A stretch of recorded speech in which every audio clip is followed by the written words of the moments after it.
আমরা সেনাবাহিনীর যারা প্রাক্তন অফিসার আছেন বা কর্মরতরা আছেন তাদেরকে আমরা বোঝানোর চেষ্টা করেছি যে একটা সুষ্ঠু সমাধানে কিভাবে পৌঁছানো যায়।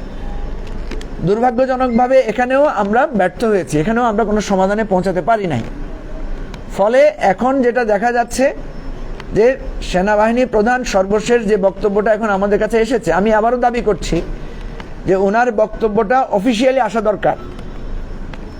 যেই বক্তব্যটা এসেছে সেই ব্যাপারে সরকার এখনো পর্যন্ত কোনো প্রতিক্রিয়া জানায় নাই, কিন্তু নানা ধরনের কথা সমাজে বা আমাদের সোশ্যাল মিডিয়াতে এগুলো নিয়ে আলোচনা হচ্ছে।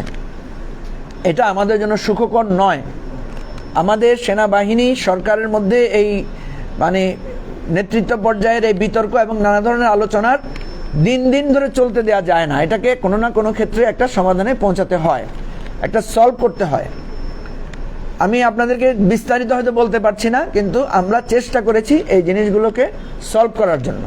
অর্থাৎ বিএনপির সাথে এনসিপির দূরত্ব কমানো, বিএনপির সাথে সরকারের দূরত্ব কমানো, এনসিপি যে সমস্ত দাবি দাওয়া নিয়ে পরিস্থিতি তৈরি করছে, পাল্টাপাল্টি করছে, সেগুলোকে সংযত করা, সেনাবাহিনী সহ প্রশাসনের যে সরকারের নিয়ন্ত্রণ বা সরকারের কার্যক্রমকে আরও দৃঢ়ভাবে এবং দায়িত্বশীলতার সাথে সম্পন্ন করার জন্য আমরা একটা নতুন রাজনৈতিক দল হিসাবে, যেহেতু আমাদের সাথে সকল রাজনৈতিক দলের একটা সুসম্পর্ক আছে,